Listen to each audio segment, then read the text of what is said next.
ዋጋ ሳትከፍሉ በእጅ በግር ብለ ያስገባትን ሴት ሳታገባት እንዴት ብለ ነበር መጣላት? ሰላምም ሊሆን ይችላል፣ ደስታም ሊሆን ይችላል። ከሰማይ ወረደ ቃላት ነበር የምትጠቀሙ። ከፈለጋችሁ ዋጋ ከፍላችሁ ልቧን ፍስስ ቅልጥ የምታደርጉበት ቃላቶች ታውቁታላችሁ። ዋጋ ተከፍሎ የሚመጣ ያለ ዋጋ የኔ ንግስት ትላታል። ዋጋ መቤቴ ካልተከፈለበት በስተቀር እንጀራ ልበላ አለኝ፣ ውሃ ልጠጣ አለኝ፣ ዛሬ ሳላይሽ ማደር አልችልም። እዛሳ ካገባት በኋላ ያ ሁሉ የፍቅር ቃላት እንትን ይላል ይቀራል። በእጅ እንደገባች ስታረጋግጥ ደስ አላችሁና ነው የምትስቁት እናንተ። ወደ እናንተ መዞሪያ አይቀርም። ቤታችሁን የደስታ ቤት ዋጋ ሳትከፍሉ የምታገኙት ምንም ነገር ወንድሞቼ የሆነ ነገር የምታገኙት ዋጋ ከከፈላችሁ ስታገባ ደነካት ውበት አብራሃት እየኖርክ ማድረግላት የሰማችሁ ነው አይደል? ሴቶች በተፈጥሯቸው መጀመሪያ ላይ በተደነቁበት መደነቅ መጀመሪያ ላይ የተገለጸላቸውን ውበት ቁንጅናቸውን ደግሞ አብረው እየኖሩ ደግሞ ህይወት ሰጣክ ደግሞ ልጅ ወልዳል ደግሞ አይንን በአይን አያሳይታ ያስታቅፋ አባታስ ብላ አስከብራ አባወራውና ከከፈልሽበት ቤት ያቺን የፍቅር ቃል ትፈልጋለች ካንተ መከባበር ያለበት ሰውየው ነው አሉ ከኔ ጋር ናቸው ባል ነው በእጅ በእግሬ ብሎ ወደድኩሽ አደርኩልሽ ብሎ የምታገኙት ዋጋ ከከፈላችሁ የመንግስት ሰራተኛ ነው እሷ የቤት እመቤት ናት። ተጋቡ አይ ፍቅራቸውና ከፈለጋችሁ እንደው ተያይዘው ሲሄዱ መንገድ ላይ ያያቸው ፍቅር ማየት ገሌ ነው ይላል ሰው አይ በቁል ምጫ ቃል ሲጠራሩ አይና ተጠራራቸው ፍቅርማ አቤት ትዳርማ እንደነገለ ይላል ሰው ሁሉ ያየው። የቤቱን እንኳን እናውቀው በር ከተዘጋ በኋላ እንኳን እናውቀው። ውጪ ላይ ያለውን ያፋቸውን ነው የምንሰማው አይደል? ቤት ያለውን ጦርነት ግን አናውቀው። ቤት ያለውን ፍጅት ግን እግዚአብሔር ነው የሚያውቀው። ማን ነው የሚያውቀው? ማን ነው ያውቀው? ንቀቱ፣ ትችቱ፣ መሰዳደቡ ቤት ውስጥ ያለው ሽብር እግዚአብሔር ያውቀዋል። ቤት እንደገለ ባለወት ያገባት ሰሞን ስራ ደርሶ ሲመጣ ሚስቱ እንጀራ ጋግራ ወጥ ሰርታ የሚፈልገውን የሚወደውን ነገር አዘጋጅታለት ተጠብቋለች። ባሏ ከስራ ሲመጣ አባወራ ከቤት ሲመጣ ከውጪ ሲገባ ድምጽ አለው እኮ አይደል? ታውቃለህ? እናም ቢያንስ ይላል ያሰማል ኮቴ ያለው በሳይለት ነው እንደምገቡትና አባወራ ወደ ቤት ሲገባ ድምጽ አለው የለውም ይላል ቢያንስ አይደል? የድሮ አባወራ ነው ያቀመው። አሁን እኮ እንዳናውቅም የምንኖረው ራሱ የሆነ ነገር ላይ ነው የጋራ መኖሪያ የሚባል ነገር አለ። በጋራ እየኖር ግን አንገባም አንተዋወቅም። ከባድ ነው እና አባወራው ገና ባሏ መምጣቷን የምታውቀው ግቢው ሲገባ በሚያሰማው ድምጽ ነው። ባሌ መጣልኝ የኔ ጌታ ትልና ዘላ ልትስመው ልትቀበለው የያዘውን ቦርሳ ልትቀበለውና ደግሞ የእግሩን ውሃ አዘጋጅታለት አጥባው እግሩን ታረጋለች። እግሩን አጥባው በፎጣ አድርቃለ የኔ ጌታ ደከማ አይደል በልንዳዎች እንደሞቀ መስና ረፍት አርግልኝ ትሏለች። አይ ፍቅራቸው ይላል ጎረቤት ትዳርማ እንደነሱ ከሆነ ይሄ ነው በቃ ትዳር እያለ ሁሉ ትዳር ይመኛል። እና ከዛ አንድ ቀን ያለ ዋጋ የሚገኝ ዋጋ የለም። ምን እንደነካው አይታወቅም። ባርከ ሰላም ከስራ መጣ ታገኙት ጥሩ ህይወት የለም። እሷ በቃ ግንባሯን መሳም እሱም ገዛ ስለምዷታል። አቅፎ ነው የሚቀበላት፣ አቅፋ ነው የምትቀበለው። በር ላይ ዌልካም ዋጋ ከከፈልሽበት ቤት የሰላም አንድ ቀን ከስራ ሲመጣ ባለ መጣልኝ ብላ እንደተመደ ቆንጆ ምግብ አዘጋጅታ ተጠብቀዋለች። ዘሎ ልትቀበል በር ስር እኮ ነው ሳልትቀበል ከአንድ እግሩን ወደ ቤት ጥልቅ ሲያደርግ ልትስመው ሲል በጥፊ ሞከረላት። ሰላምም ሊሆን ይችላል ደስታ እሷ የጠበቀችው ምንድነው? ይስመኛል ብላ ነው የጠበቀችው። እሱ ምን አረጋ?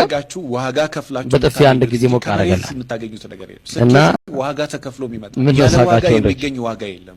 ዛሬ እጃችሁን ነው የምትገዝተው ብታነሱባቸው እጃችሁ ዋጋ ከከፈልክ እጁን አነሳና ምን አረጋ?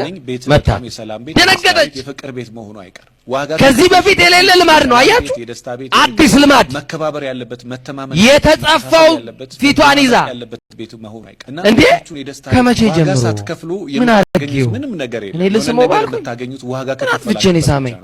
ቆይ ዛሬ ዝም ብሎ ፊት ማሳየት ነው እንዲማ ካለ ሊቀጥላት ነው ምናምን አለችና እኔ መምታት አለብኝ ፊትማ ማሳየት የለብኝም ማለችና እሱ ሳያስበው ካለችና ካቀመሳለች ዋጋ ካልከፈላችሁበት በስተቀር አንድ እኩል መሆን ይሻላል ብላችሁ ነው የሳቃችሁ። ስኬትም ዋጋ ይጠይቃል። አቀመሰችው ይዛ ዋጋ ከከፈልክበት ቤት ላይ እመነኝ። ከዛን ቀን ጀምሮ እዛ ጸብ ሆነ።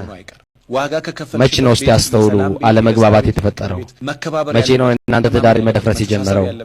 ባልሽ አንቺ መስማት ያቆመው አንቺ ባልሽን መስማት ያቆምሽው መቼ ነው? ያቺን ቀን ካሰብሻት ተንበርከከሽ ጸልይ። ጥፋታችሁን አስቡ፣ ድካማችሁን አስቡ። ሶስተኛ ወገን አይደለም ወደ መድኃኒዓለም አልቅሱ፣ እሱ እንዲያስተካክል። እናንተ ቤት የተገነባ የጥላቻ ግንብ ካለ እንዳትስማሙ የተገነባባችሁ ክፋት ግንብ ካለ በሰማርያ ያለፈውን ጌታን አለፍልህ በትዳሬ ሰው እንዳያልፍ አንተ ግን ለፍ ሰው እንዳያልፍ በትዳራችሁ ማን እንዳያልፍ አልኳችሁ? ሰው እንዳያልፍ በትዳራችሁ። ጓደኛ ጉደኛ ነው እንዳያልፍ በትዳራችሁ። የደስታ ቤት፣ የፍቅር ቤት፣ መከባበር ያለበት፣ መተማመን ያለበት፣ መተሳሰብ ጎረቤት በፍቅራቸው እንዳልቀና ገብቶ ማገላገል ሁሉ ሰለቸው እጭ ጀመራቸው መባል ጀመረ። የምታገኙት ምንም ነገር በየቀኑ አደረጉት እነሱ ደግሞ ዋጋ ከከፈላችሁበት ብቻ ነው። ሰላምም ሊሆን ይችላል፣ ከሰኞ እስከ እሑድ አይፎርሽም፣ ፍቅርም ሊሆን ይችላል። በየቀኑ እየነንካ ነው በቃ ዋጋ ከፍላችሁ የምታገኙት እንጂ ከመሬት የምታገኙት ነገር የለም። ጓደኛዋ መጣች ልታማክራት፣ የኔ ጓደኛ አያ የሚያምረው ፊትሽ እኮ ዳማ መጫወቻ እኮ ነው ያስመሰለሽ፣ ጠልዞሽ እህት እናንተ ቤት ፍቅርማ መስተካከል አለበት።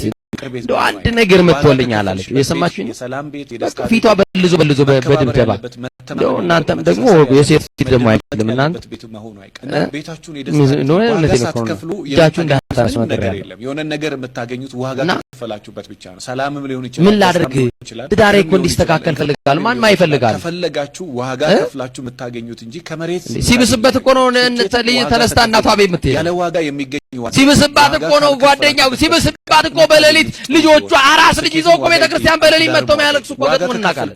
ቤት ላይ እመነኝ ታውቃላችሁ። የሰላም ቤት፣ የደስታ ቤት፣ የፍቅር ቤት እናንተ አምሽታችሁ የገባችሁ ዋጋ ከከፈልሽበት እናንተ ፍቅር ሳሰጧቸው እናንተ ጊዜ ከልከላችሁ መከባበር ያለበት፣ መተማመን ያለበት፣ መተሳሰብ ያለበት፣ መደማመጥ ያለበት ቤት መሆኑ አይቀርና ቤታችሁን የደስታ ቤት ዋጋ ጓደኛ መካሪ ሆና ገባች። ነገር የለም። የሆነ ነገር የምታገኙት በህይወት ውስጥ ማለፍ የሚገባው ክርስቶስ ነው ብዬ ነግሬያቸዋለሁ። ፍቅርም ሊሆን ይችላል። በትዳራችሁ ሊያልፍ የሚገባው ክርስቶስ ነው ብዬ ነግሬያቸዋለሁ። ታገኙት እንጂ ከመሬት የምታገኙት በሷ ትዳር ግን ጓደኛዋ አለፈች። ማን አለፈች? ያለ ዋጋ የሚገኝ ማን አለፈች? ዋጋ ካለ መካሪ መስለው በየካፌ እያገኙ የመከሩብን ምክር እኮ ነው ዛሬ። ስኬትም ዋጋ ይጠይቃል። ትዳር ወዳጅ መስለው ተለሳልሰው አስታራቂ መስለው ገብተው ፓርቲሽን የከፈሉብን ሰዎች እኮ አሉ። ዋጋ ከከፈልሽበት ቤት የሰላም ቤት፣ የደስታ ይለፍ መድኃኒዓለም ሌላ ሰው እንዳያልፍ ያለበት፣ መተማመን ያለበት፣ መተሳሰብ ያለበት የተገነባውን ግንብ ሊንድ የሚችል ንዶ ደግሞ ግንቡን ሊያስማማ የሚችለው እሱ ብቻ ነው። ምንም ነገር የለም። የደፈረሰውን ፍቅር ሊመልስላችሁ የሚችለው እሱ ብቻ ነው።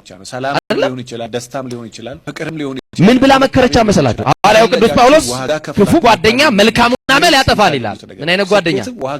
ክፉ ጓደኛ ያለ ዋጋ የሚገኝ አንቺ አለቻት። የባልሽ ፍቅር እንዲመለስ አይደል የምትፈልጊው? አዎ። ስኬትም ዋጋ እኛ ሰፈር የታወቀ አዋቂ ያለ ታውቃላችሁ? አዋቂ ቤት በጣም የሰላም ቤት፣ የደስታ እስቲ አዋቂ ቤት መሆኑ አይቀርም። ዋጋ ከከፈልሽበት የሰላም ቤት፣ የደስታ እስቲ አዋቂ የሚያውቅ መከባበር ያለበት፣ መተማመን አባቴ እኔ አባት መደማመጥ ያለበት ቤት አንተ አስተማሪ ለማለት ነው አይደል? ዋጋ ሳትከፍሉ የምታገኙት ምንም ነገር የለም። የሆነ ነገር የምታገኙት አዋቂ ታውቃላችሁ? ከፈላችሁበት ብቻ ነው። ሰላምም ምን ቦታችሁ? ጠንቋይስ ፍቅርም ሊሆን ይችላል።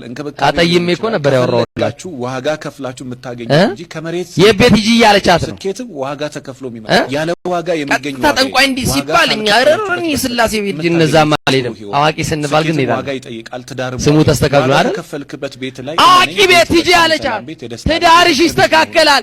ያንቺ ትዳር የሚስተካከለው መድኃኒዓለም ጋር ብቻ ነው። ያለበት መተማመን የኛ ኑሮ የሚቆመው የዘመመህ ጎጆክ የሚስተካከልልህ ሊፈርስ የደረሰው ጎጆክ የሚቃናልህ ማሲመጣ ብቻ ነው። ማን ጋር ስትሄድ ነው? አንተ አዋቂ ቤት አይደለም፣ መድኃኒዓለም ጋር ስትመጣ ነው። ጠንቋይ ቤት ስትሄድ አይደለም፣ አስማተኛ መንደር ስትወርድ አይደለም፣ መድኃኒዓለም ጋር ስትመጣ ያለ ዋጋ ያለችና ምክሯን ሰምታ መጋረጃው ውስጥ የተጋረደ ስኬትም ዋጋ ልብ የሚደልቅ የሰይጣን መልእክተኛ ቁጭ ብሎ በመጋረጃው ውስጥ ለራሱ አያውቅም። እሱ ጠንቋይ ነው። ለሰው ሁሉ ጠንቅ የሆነ ለሰው ትዳር ጠንቅ የሚሆን ለሰው ኑሮ ጠንቅ የሚሆን ጠንቋዩ ጋር ይጃለች። ጠንቋዩ ጋር ተንበርክካ ገባች። አሁን እዚያው ደምረ ላይ እንኳን ጫማ እናውልቅ ያያችሁ። ጠንቋይ ቤት ሰው ጫማ አውልቆ እዚህ ጋር ለመንበርከክ ልብሳችንን ነው መጀመሪያ ነጭ ልብስ ከለበስን የምንሰግደውን አሰጋግድና ጥቁር ልብስ እንለብስማ እንደው እንንከባለን። ያለ ዋጋ የቤተክርስቲያን ራሱ የምንሰግደው ነጭ ልብስ የለበስን ቀንማ ፑሻፕ ምን ሰራ ነው አይደል? እንደዚህ ስኬትም ዋጋ ይጠይቃል። ትዳርም ዋጋ አንደርስ እግራችን ጉልበታችን አይነካም። እንደዛ ብለን የምንመለሰው ጠንቋይ ቤት ሲሄዱ ሰው ሁሉ ይንከባለላል ገብቶ። ዋጋ ከከፈልሽበት ቤት ስላሴ የማይከብርበት ቤት እንዳትሄዱ። መከባበር ያለበት ማንም አይከብርበት መተሳሰብ ማንም አይከብርበት መድኃኔ ዓለም የሚያዝንበት ስፍራ እንዳትሄዱ። ዋጋ ገባሽ? ጠንቋይ ቤት የምታገኙት ምን ፈልገሽ መጣሽ? ዋጋ ከከፈላችሁ አዋቂ አልተባለም ሊሆን ይችላል፣ ደስታም ሊሆን ይችላል። ካወቀ አይነግራትም።